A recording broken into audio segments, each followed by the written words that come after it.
어여쁜 아가씨가 할머니하고 함께 과일 가게에 갔습니다. 이것저것 골라보다가 아가씨가 물어봅니다. 이 사과는 하나에 얼마예요?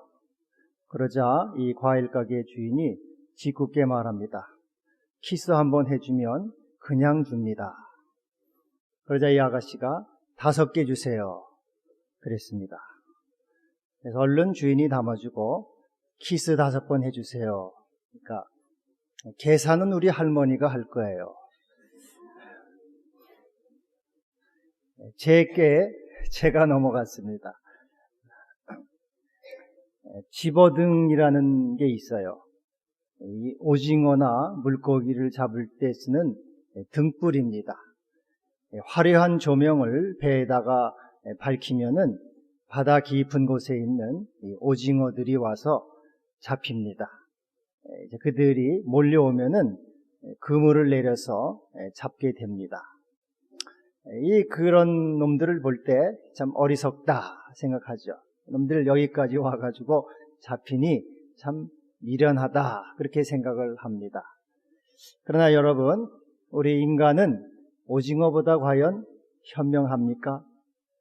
오징어보다 더 낫다고 생각을 하십니까? 대중문화 비평가인 기 드보르가 있는데요. 이 사람이 현대사회를 스펙터클 사회라 그렇게 말했습니다. 그리고 현대인들은 스펙터클 사회에 훈육되고 그리고 길러진다 그렇게 말했습니다. 스펙터클이란 말 들어보셨죠? 스펙터클은 이 라틴어 쇼에서 나온 말입니다. 쇼, 화려한 볼거리, 또 웅장한 광경, 매혹적인 장면, 그런 것이 이제 스펙터클, 아주 화려하고 크고 멋진 광경들, 쇼, 그런 것을 스펙터클이라 그렇게 말합니다. 영화, 드라마, 또 음악 공연, 싸이, 걸그룹, 그런 것들이 아주 화려하게 이런 우리의 주의를 끌지요. 그런 모든 것들이 다 스펙터클이고 우리는 거기에 길들여 있습니다. 그리고 얼마나 많은 상품들이 있습니까? 많은 물건들이 우리를 또 유혹합니다. 얼마 전에 그 전자 매장을 갔더니 TV, LG TV가 있는데 아주 화면이 큽니다. 가격표를 봤더니 1,700만 원인가 그래요. 참 비싸다, 좋다 그 생각을 했습니다. 그리고 옆에 삼성 매장으로 갔더니 그건 또 아무것도 아니더라고요. 3,200만 원인가 그런 TV가 있어요. 참 놀랍다. 이제 그런 것을 얼마나 되겠습니까마는 집에 들여다 놓고 그거를 이제 즐기죠. 스펙터클한 것입니다. 아주 화려한 볼거리를 말합니다. 근데 이제 이런 그 스펙터클은 우리의 행동뿐 아니라 우리의 내면까지도 잠식한다는데 문제가 있습니다. 자기도 모르게 거기에 잠식돼서 영혼이 죽어갑니다. 화려한 볼거리들을 보면서 우리는 자기를 잃어버리는 것입니다. 그리고 그것 없이는 허무하고 허전하고 존재감까지 느끼지 못하게 됩니다. 어떤 분은 그래요. 나는 집에 가자마자 테레비를 켭니다. 예배 드리고 가서 집에 가자마자 테레비를 킨대요. 테레비를 안 켜면은 자기가 사는 맛이 없다는 거죠. 존재감을 못 느낍니다. 그런 화려한 볼거리들의 영혼이 잠식당하는 그러한 것입니다. 그리고 이러한 것들은 우리에게 끊임없이 속삭입니다. 이 세상은 화려하다. 이 세상은 아름답다. 이 세상은 영원하다. 그리고 이 세상은 강력하다. 그리고 이 세상을 쟁취하고 얻을 때 나는 행복하다. 그리고 그것이 성공한 것이다. 끊임없이 우리는 볼거리들, 가질거리들 앞에서 그렇게 세뇌를 당합니다. 이것들을 가질 때 나는 행복하고 성공했다. 갖지 못하면은 나는 실패한 인생이다. 이렇게 자기도 모르게 끊임없이 세뇌를 당한다는 데 이제 문제가 있습니다. 여러분, 과연 이 세상은 강력하고 이 세상은 크고 이 세상은 영원합니까? 또 이 세상을 가질 때 비로소 우리는 참된 행복에 이를 수 있겠습니까? 여기에 조용한 가운데 한 목소리가 들립니다. 한 영의 목소리요, 한 형상의 소리입니다. 창조주의 소리요, 하나님의 소리입니다. 인간이 어찌 하나님보다 의롭다 하며 인간이 어찌 깨끗하다 하겠느냐 하는 가느다란 소리, 세미한 소리, 하나님의 소리가 들려옵니다. 인간은 스스로 구원받지 못한다 하는 것입니다. 깨끗하지도 못하고 거룩하지도 못한 존재.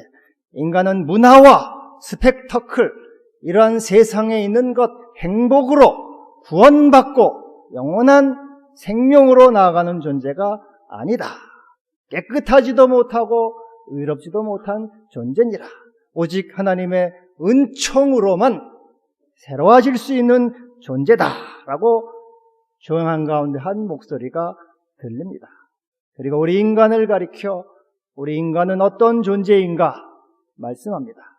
우리는 누굽니까? 사실 인간이 무엇이냐 하는 정의는 수없이 많이 해왔습니다. 인간은 사회적 동물이다. 인간은 대화하는 인간이다. 인간은 도구를 이용하는 인간이다. 인간은 웃는 존재다. 수없이 많은 인간에 대한 정의와 또 해석을 했습니다. 오늘에도 인간은 누구인가? 어떤 존재인가? 한 영의 목소리, 창조주의 목소리가 들려옵니다. 오늘 19절에 말씀합니다. 인간은 흙집에 살며 티끌로 털을 삼고 하루살이 앞에서라도 무너질 존재다. 흙집에 산다. 여러분 가운데 그렇게 나는 흙집에 안 사는데 나는 아파트, 철근 콘크리트 안에 삽니다. 그 집을 말하는 게 아닙니다. 주택, 건물을 말하는 것이 아니라 우리 몸을 가리킵니다. 몸된 이 육체, 우리 육체 가운데 흙으로 된 집에 살고 있다. 그래서 창세기에 너는 흙이니 흙으로 돌아갈 것이라. 지금 내가 살고 있는 이 존재, 흙집에 살고 있다. 흙이라고 하는 건 뭡니까? 약하다. 부서지기 쉽습니다. 옛날에 이렇게 어려울 때는 흙집을 짓고 많이 살았습니다. 흙집이라고 하는 것은 약하죠. 발로 한번 차면은 와르르 무너지는 게 흙집입니다. 우리 인간이 육체가 흙집이라고 하는 것은 쉽게 무너지고 쉽게 상하고 쉽게 부서진다. 약하다. 온전하지 못하고 견고하지 못하고 그것은 돌로 만들어진 것도 아니고 철로 만들어진 것도 아니고 금강석으로 지어진 것이 아니라 흙으로 지어진 존재, 연약한 존재, 쉽게 병들고 쉽게 늙고 쉽게 죽는 그러한 존재다. 인간의 연약함을 말하고 있습니다. 어떤 사람은 그래요. 그래도 여자가 남자보다 강하다. 여자가 강하다. 왜냐하면 남자는 흙으로 지었지만 여자는 남자의 뼈에서 지었기 때문에 뼈로 지어진 존재니까 여자가 강하다. 그런 말도 합니다만은 하여튼 우리 인간은 흙으로 지어진 존재, 연약한 존재입니다. 영구하지 못하고 오래가지 못하고 쉽게 부서지는 존재죠. 여러분 옛날에 그 역도산이라고 하는 유명한 레슬링 선수 있었어요. 씨름 선수였다가 레슬링 선수가 됐죠. 일본인의 우상이 되었고 세계 챔피언을 했습니다. 그런데 그 역도산 선수가 일본 청년이 휘두르는 칼 한 방에 복막염에 걸려서 죽었습니다. 세계에서 가장 강한 사나이지만 칼 한 방에 무너지는 참 약한 존재다. 여러분 옛날에 또 무하마드 알리라고 권투 선수 있지 않습니까? 나비처럼 날아서 벌처럼 쏜다. 세계 챔피언이 됐어요. 지금은 어떻게 됐습니까? 파킨슨 병에 걸렸어요. 자기 몸도 제대로 가누지 못하고 벌벌벌 떨면서 나온 모습 보지 않았습니까? 세상에 가장 강하고 빠른 사나이도 세월 앞에서는 무너지고 늙고 병드는 존재입니다. 또 여자들은 어떻습니까? 여자들은 참 이뻐지는 거에 목숨을 겁니다. 얼마 전에도 여자가 양악수술인가? 양악인가? 이 턱뼈를 수술해가지고 이뻐지는 거죠. 그거 수술하다가 죽었어요. 참, 여자들은 이뻐지는 거에 목숨을 겁니다. 그러나 사실 그것도 잠시 지나가지 않습니까? 고운 것도 헛되고 아름다운 것도 거짓됩니다. 인간의 이 흙집에 사는 존재는 쉽게 병들고 쉽게 늙고 쉽게 상하고 쉽게 죽는 존재다. 그 인간, 이 세상, 이 스펙터클한 세상, 영원하고 영구하고 또 견고한 것 같은 그러한 세상에서 속고 사는 존재. 그러나 너 자신을 알라. 너는 무연약하고 쉽게 무너지는 존재다. 절대로 영구하지 못하다. 창조주의 소리, 한 영의 소리를 들으라 말씀합니다. 또 우리는 티끌의 털을 삼고 티끌로 털을 삼고 산다. 티끌이라는 말은요, 영어로 더스트, 먼지입니다. 먼지. 여러분 공중에 먼지들 지금은 안 보입니다만은 햇볕이 비치면은 먼지들이 보이지 않습니까? 이 먼지, 이 터라고 하는 파운데이션, 먼지가 기초다. 우리가 열심히 돈을 벌고 성공을 위해서 질주하고 또 높아지려고 하고 가지려고 하고 그렇게 해봐도 먼지 위에 기초를 닦는 것이 허무하고 공허한 그러한 우리 인생의 삶이다 하는 것이에요. 그래서 이 불교에서는 색즉시공, 모든 눈에 보이는 것들은 없는 거다. 사실은 모든 것은 공허하다. 그렇게 말하고 있습니다. 여러분, 이것은 불교 철학의 얘기가 아니고 양자 물리학에서 증명된 겁니다. 양자 물리학. 양자 물리학은 이 세상 모든 것은 홀로그램이다. 홀로그램. 홀로그램이란 말 여러분 들어보셨잖아요? 얼마 전에도 그 TV에 이 걸그룹을 텔레비에 이렇게 춤추고 노래하는 것을 보여주더라고요. 근데 그게 홀로그램이라고 해요. 홀로그램. 똑같아요. 너무너무 사람하고 똑같습니다. 아주 똑같이 춤추고 말하고 노래합니다. 그러나 그것은 실체가 없는 허상이라. 홀로그램. 그래서 여기 마치 이 화면에서 스크린에 그림을 싸면은 거기 화면이 나타나듯이 그것은 실체가 없는 허상 그림자다. 그래서 이 양자 물리학에서 이 세상에 있는 것은 다 이것은 파장이다. 그렇게 말하고 있어요. 뇌과학자들도 그렇게 말합니다. 눈에 보이는 세계는 전기적 신호다. 전기적 신호. 그래서 우리가 만약에 마이크를 본다 그러면 이 마이크가 망막에 들어와 가지고 인식을 시켜요. 이거는 마이크다. 근데 이것은 이 뇌파로 보내는 전기적 신호에 의해서 안다는 거죠. 실체는 없다는 거예요. 실체.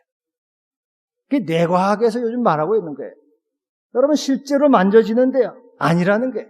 다 이것은 파장이고 파장. 이걸 다 원자로 분석하면 파장입니다. 이게 파장이고 실체는 다 이것은 공허하고 허무한 거다. 그 티끌로 터전을 삼는다. 그 말은 우리는 세상의 성공을 위해서, 세상의 재물을 위해서 달려가지만 결국 그것은 허무한 것이다.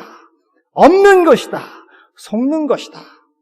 다 그것은 우리가 스스로 기만당하는 것이다. 그렇게 말하고 있어요.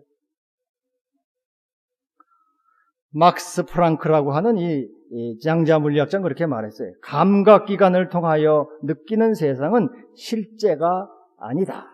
물체의 본질은 전자에너지다. 그렇게 얘기했죠. 그래서 여러분, 사실 사람이 든든히 선 때에도 진실로 허사라고 시편은 말하고 있습니다. 또 하루살이에도 무너질 존재다. 우리 인간이 어떠한 존재냐? 하루살이 앞에서도 무너질 자다. 옛날 번역에는 눌려 죽을 자다. 그런 말이 됩니까? 하루살이에 눌려 죽는다는 게 우리 인간이에요. 이 말이 안 되잖아요. 근데 여러분, 우리 인간은 하루살이보다 못한 존재한테 죽는 연약한 자들입니다. 세균은 하루살이보다 너무 작아요. 눈에 안 보입니다. 그래서 여러분, 옛날에 유럽 인구의 3분의 1이 패스트에 죽었어요. 흑사병, 무서운 병입니다. 세균병이죠.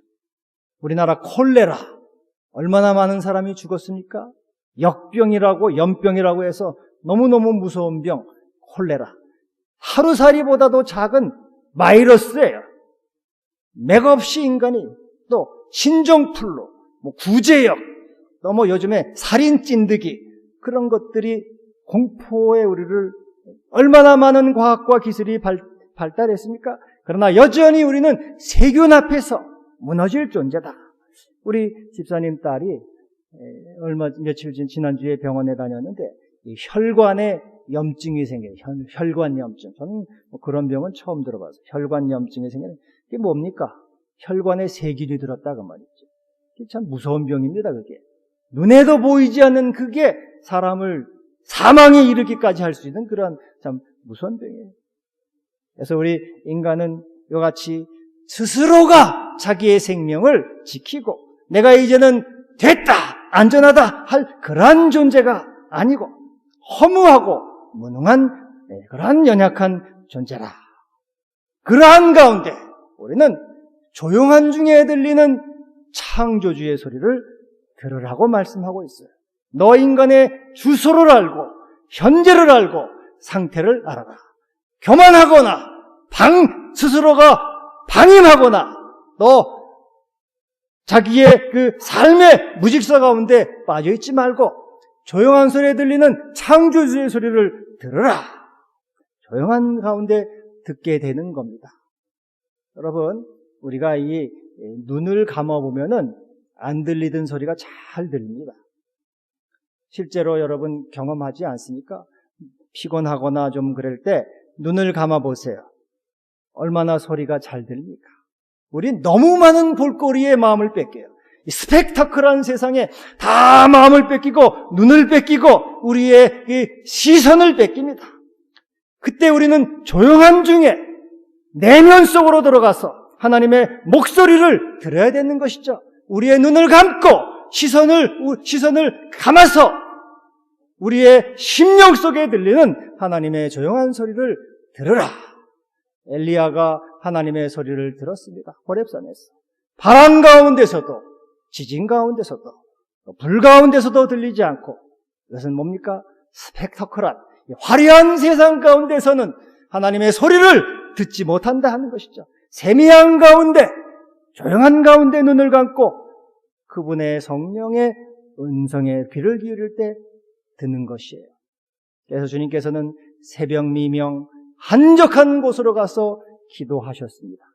여러분 눈을 감고 고요한 가운데 주님의 음성을 듣기를 바랍니다. 그래서 우리 인간의 현주소가 무엇이며 삶의 의미가 무엇이고 목표가 무엇인지를 다시 한번 우리가 듣고 나가야 됩니다. 우리 주님은 어떤 음성을 말씀하십니까? 21절에 인간은 지혜가 없이 죽느니라. 지혜가 없다는 거예요. 지혜가 없으므로 죽는다. 이 욥기서는요, 지혜서입니다. 지혜서. 삶의 지혜를 가리켜요. 어떻게 사는 것이 지혜인가? 무엇을 하는 것이 지혜인가? 인생의 의미가 무엇인가? 그 지혜를 구하라. 지혜를 가지라. 이렇게 말씀하고 있어요. 4장 6절에 내 경외함이 내 자랑이 아니며 내 소망이 내 온전한 길이 아니냐. 하나님을 경외하는 것이 지혜고 하나님께 소망을 드는 것이 자랑이요 지혜며 온전한 길이다. 하나님께 소망을 드는 것이 지혜다라고 말하고 있어요. 여러분, 하나님께 소망을 든다는 건 뭡니까? 그것은 우리의 생의 가치와 의미와 목적을 하나님께 두는 것입니다. 오직 그분이 나의 참 창조주가 되시고 생애의 목표가 되시고 그리고 나의 구원자가 되신다고 하는 그 소망을 하나님께 두는 것이죠. 성공 동기부여자인 폴 마이어가 있는데요. 이 사람은 이 동기 목표 설정을 통해서 성공에 이른다 이런 얘기를 했어요. 목표 설정. 왜 돈을 버냐? 왜 일을 하냐? 목표 설정을 통해서 성공을 이룬다. 그래서 27살에 백만장자가 됐습니다. 근데 이 사람은 자기가 평생 자기가 원칙을 하나 세웠어요. 자기 수입의 50%를 기부한다. 여러분 놀랍지 않습니까? 50%를 기부한다. 평생 그것을 지켜왔어요. 저희 아이가 이제 직장 생활을 하고 있는데, 이제 제가 아빠가 목사니까 11조를 합니다. 이번에 휴가 가가지고 물어봐요. 아버지, 꼭 11조 해야 됩니까? 그렇게 물어봐요. 사실 애가 좀 일이 많은 것 같아요. 뭐 일이 바쁠 때는 10시, 11시까지도 일을 하고요. 또 어떨 때는 뭐 새벽 2시, 3시까지도 일을 합니다. 죽도록 고생을 하죠. 그렇게 참 고생을 해가지고 11조 내는 게 애들 말로 눈알 튀어나오는 거예요. 눈알 튀어나오는 하라고 하니까 하는데 눈알 튀어나오는 일을 하는 게 있어 꼭 해야 됩니까? 그렇게 물어봐요. 그래서 제가 그거는 삶의 원칙이다. 그래서 삶의 원칙이다. 우리는 먹으면은 배설하지 않느냐. 그리고 하늘에서 비가 내리면은 또 수증기를 올려보내고 이 순환이다. 나무도 햇볕을 받고 바람을 받고 물을 먹으면은 열매를 내놓고 이 순환을 통해서 우리가 사는 것이고 더 풍성함에 이르고 그것은 우주의 원리다. 그래서 거부하면은 거부할 수가 없다. 비록 믿음이 없어서 11조를 안 내는 사람도 다 내는 거다. 그렇게 얘기했습니다. 나는 안 내는데요. 아니에요, 여러분.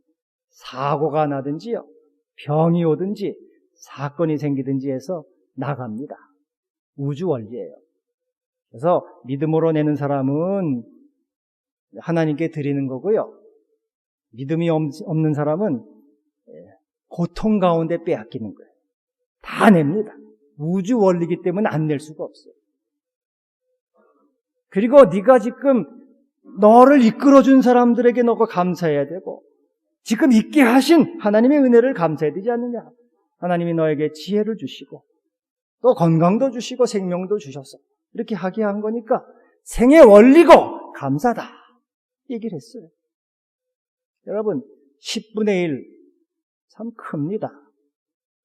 아깝죠. 낸다는 건 참 보통 믿음이 아니에요. 근데 이 폴마이어는 50%를 기부해 삶을 지금까지 지키고 있습니다. 목표를 통해서 목표 설정을 통해서 성공에 이르는 것입니다. 우리는 이 세상에 있는 이것들이 영구한 것처럼 잡고자 달려갑니다. 그러나 나중에 그것은 오늘 말씀하십니다. 그것은 티끌로 털을 잡는 것이다. 흙집에 지은 연약한 존재다. 하루살이 앞에서도 무너질 연약한 존재다.